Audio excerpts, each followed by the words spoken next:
Antônio Cícero foi um dos maiores poetas e filósofos brasileiros. No dia 23 de outubro de 2024, após ser diagnosticado com Alzheimer, ele opta pelo suicídio assistido e se muda para Zurique, na Suíça, onde a prática é legalizada. Além de escritor, o Antônio também era compositor, fez músicas para a irmã dele e era amigo próximo de figuras como Caetano Veloso. Em 2017, ele se tornou um imortal da Academia Brasileira de Letras. E a escolha dele faz a gente pensar, né? Talvez pensar na pergunta mais difícil de todas. O que significa viver com dignidade? Até quando vale a pena continuar vivendo? E quem que decide que você pode ou não viver? A relação com a morte não é universal. A nossa cultura tem um jeito de lidar com o luto e outras culturas têm outros jeitos. Na verdade, cada sujeito vai elaborar a própria maneira de lidar com esse objeto que era querido e foi perdido. Mas como fica essa questão para nós com a nossa própria vida? A gente vive como se a morte fosse um perigo, uma violência que afasta as pessoas que a gente ama da gente. É por isso que o nosso luto é doloroso. A gente sofre quando alguém morre. Mas na verdade a morte é tão natural quanto nascer.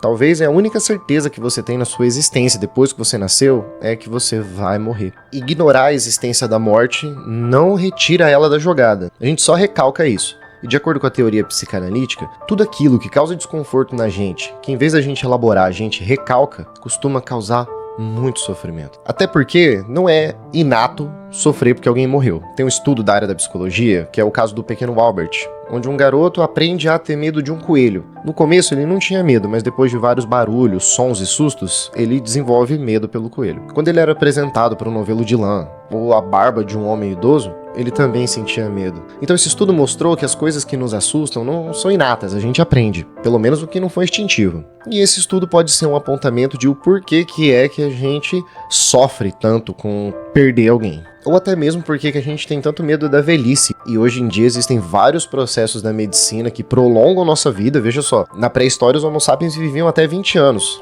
Hoje, nossa espécie chega a 73,4 anos em média. Só que existe toda uma área da estética e um apelo publicitário para que a gente não envelheça, ou pelo menos não pareça velhos. Com o avanço da medicina, a gente já tem vivido muito mais do que a espécie humana já viveu na história. Mas com essa prolongação da vida também surgiram novos problemas, como o Alzheimer, que é um transtorno que aumenta a chance de ocorrer conforme você vai envelhecendo. Se antes a gente não vivia o suficiente para ter essas doenças, agora a gente vive e tem que lidar com isso. O Alzheimer é uma doença neurodegenerativa, ou seja, você vai perdendo funções do seu cérebro ao longo do tempo. E não é só o senso de identidade do indivíduo ou as memórias que acabam. O controle da impulsividade, da raiva, não é só a parte da memória que se perde com Alzheimer. Você perde todo um sujeito. O corpo se mantém, mas a pessoa já não tá mais ali. E aqui que surge a grande questão de quando é que a gente entende que acabou a dignidade da vida de alguém. O que a gente faz quando a autonomia de uma pessoa, o autocontrole, até mesmo as memórias, o senso de identidade desaparece? A modernidade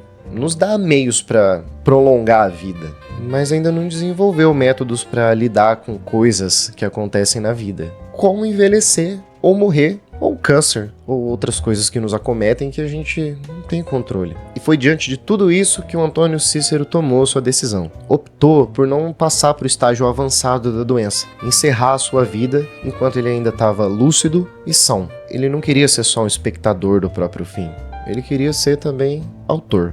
Foi por isso que ele escolheu o suicídio assistido. E aí a gente tem que fazer uma diferenciação entre suicídio assistido e eutanásia. O suicídio assistido é quando o próprio paciente toma a decisão final. Embora acompanhado por médicos e uma equipe, tomar o medicamento, fazer essa escolha é totalmente do paciente, por isso ele precisa estar lúcido. Na eutanásia, a escolha e a administração costuma ser do médico. E normalmente acontece quando a pessoa já perdeu a capacidade de escolher, já perdeu a capacidade de viver por si mesmo. A escolha do Cícero é carregada de simbolismo, porque não se trata só de viver e morrer, mas de manter o poder sobre a própria vida até o fim. Foi um último ato de liberdade. Mas por que a decisão de encerrar a vida nessas condições ainda nos causa tanta estranheza? Por que enxergar a morte como um ato comum, consciente e digno ainda não é universal? Tem um filósofo, Michel Foucault, que ajuda a gente a entender um pouquinho melhor essa situação. Segundo Foucault, o poder sobre a vida e a morte, sobre nossos corpos, foi transitando entre as instituições.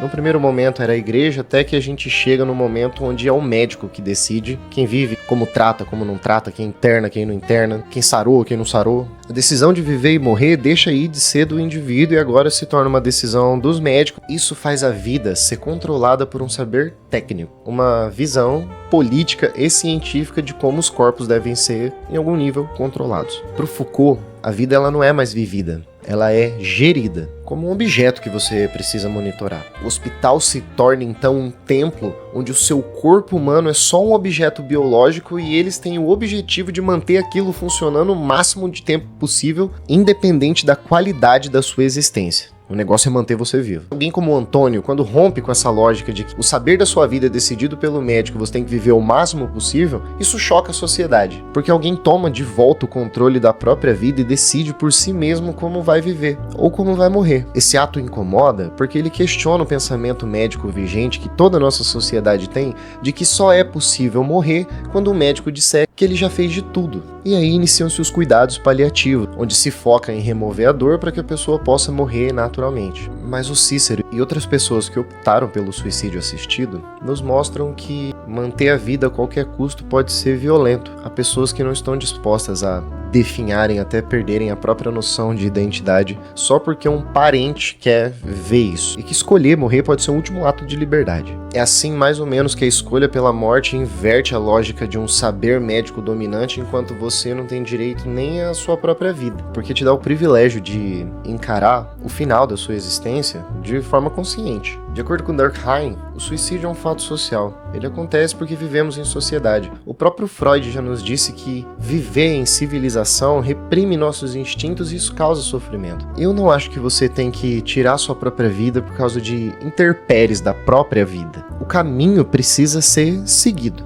Mas eu acho que você tem o direito de não sofrer de uma doença que vai te matar, que vai te destruir. Muitos acham que a verdadeira pergunta da filosofia é se vale a pena viver. Antônio Cícero, quando ele resolve encerrar a própria vida, depois de ter vivido ela plenamente, ele nos oferece uma nova perspectiva, um outro jeito de ver a coisa. A questão não é se a vida vale a pena, porque a resposta é clara, a vida vale a pena. Sempre vale. A verdadeira pergunta que a gente tem que fazer é: vale a pena sofrer pra morrer só porque alguém vai ficar com saudade de você? Eu acho que não. É isso. Sei que o papo do vídeo de hoje é um pouquinho mórbido, mas acredito que isso seja um assunto importante pra gente pensar. Morrer faz parte do desenvolvimento humano e a gente precisa fazer as pazes com todas as fases do nosso desenvolvimento. Se você gostou do vídeo, se inscreve no canal, vai ter vídeo toda semana. Dá um like e deixa nos comentários o que você pensa dessa situação. Tô pensando naquela frase, sabe? Será que morrer não é como quando a gente dormia no sofá e só acordava no quarto porque o nosso pai ou a nossa mãe levou a gente?